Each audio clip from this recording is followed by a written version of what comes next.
Hello বন্ধুরা, আবার চলে এসেছি একটা নতুন ভিডিওর সাথে। আজকে শেয়ার করব দারুণ স্বাদের গাজরের হালুয়া রেসিপি। আর শীত তো চলেই যাচ্ছে, তো শীত চলে যাওয়ার আগে এই গাজরের হালুয়াটা কিন্তু অবশ্যই বানিয়ে একবার ট্রাই করবে। তো দেখো আমি এখানটায় 3টে বড় বড় সাইজের একদম লাল লাল গাজর নিয়ে নিয়েছি। এবার এই গাজরগুলোকে প্রথমেই আমি এত বড় বড় তো গ্রেট করে নেওয়া সুবিধা হবে না, তাই জন্যে সুবিধার্থে আমি মিডিয়াম সাইজ করে কেটে নিয়েছি। আর দেখো গাটাকেও সুন্দর করে পরিষ্কার করে পিল অফ করে নিয়েছি। নিয়ে এবার এগুলোকে ধুয়ে নিচ্ছি। আপনারা যদি চাও বড় বড় করে গ্রেট করতে তাও করতে পারো, কিন্তু গাটা এরকম সুন্দর করে পিল অফ করে নেওয়াটাই ভালো হবে। তো তারপর দেখো এগুলোকে ধুয়ে পরিষ্কার করে গ্রেট করে নিচ্ছি। সব গাজরগুলোকেই আমরা এরকম একইভাবে খুব ভালো করে গ্রেট করে নেব। আপনারাও এরকমভাবে গ্রেট করে নেবেন। তো দেখো আমাদের সবগুলো এখানটায় গ্রেট করে নেওয়া হয়ে গেছে।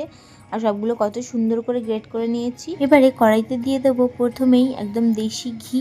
আর যতটা পরিমাণে আমার লাগবে আমি ততটা পরিমাণেই দিয়েছি, আপনাদের যতটা পরিমাণে লাগবে আপনারা দিয়ে নেবেন।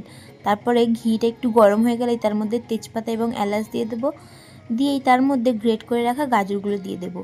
দিয়ে গাজরগুলোকে কিন্তু আমরা ফ্রাই করে নেব 2 থেকে 3 মিনিট। আর এইদিকে আমি দুধ দিয়ে করব, তো তার জন্য দুধটাও গরম করতে বসিয়ে দিলাম। আর দুধটাও কিন্তু আমুলের দুধ নিয়েছিলাম। এই দুধটা একটু ফ্রেশ ক্রিম আলা হয়, তো খুব ভালো লাগে। আপনারাও চেষ্টা করবেন এই দুধটা ইউজ করতে, বা নর্মাল যে কোনো দুধ আপনারা ইউজ করতে পারেন, কোনো অসুবিধা হবে না। তারপরে দেখো গাজরগুলোকে খুব ভালো করে ভেজে নিয়েছি। সামান্য একটু নুন আর চিনি দিয়ে দিলাম। এবারে দুধটা যখন ফুটে উঠলো, দুধটাও গাজরের মধ্যে দিয়ে দিয়েছি। দিয়ে এবারে এটাকে আমরা ভালো করে ফুটিয়ে নেব, সেদ্ধ করে নেব। তো দেখো এখানটা ভালো মতো ফুটছে, ঢাকা দিয়ে এবার এটাকে 2 মিনিট সিদ্ধ করে নেব। আর এদিকে দেখো আমুলের খোয়া ক্ষীর নিয়ে নিয়েছি। এই ক্ষীরটা কিন্তু সত্যিই খুব স্বাদ হয়। আর এই ক্ষীরটা আজকে দেব, যাতে আমাদের হালুয়াটা আরও খেতে সুন্দর হয়। আপনারা এটা চাইলে দিতেও পারেন বা স্কিপও করতে পারেন।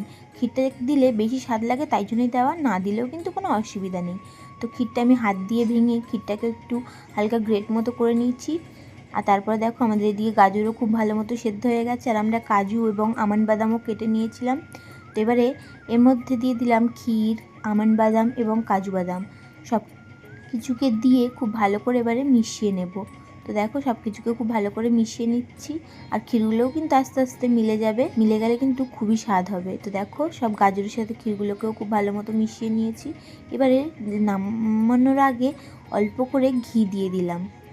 ঘিটা দিলে আরও একটা সুন্দর একটু ফ্লেভার হওয়ার জন্য ঘি দিয়ে দিয়েছি। দিয়ে সব কিছুকে নাড়িয়ে চাড়িয়ে মিশিয়ে নিলাম। এবার এটা পরিবেশন করার পালা। এটা গরম গরম বা ঠান্ডা যেভাবে আপনারা চাইবেন পরিবেশন করতে পারবেন, কিন্তু আমি এটা একটু ডেকোরেট করে নিয়েছিলাম সামান্য ক্ষীর এবং কাজু বাদাম দিয়ে। তো দেখো কতটা সুন্দর লাগছে। আপনারা এইভাবে বাড়িতে অবশ্যই ট্রাই করবেন এবং কমেন্ট করে জানাবেন কেমন লাগলো। ভিডিওটা ভালো লাগলে লাইক করবেন এবং শেয়ার করে দেবেন। আর নতুন নতুন ভিডিও পেতে চ্যানেলটি সাবস্ক্রাইব করবেন। আজকের জন্য এইটুকুই, আবার দেখো নেক্সট ভিডিওতে। বাই।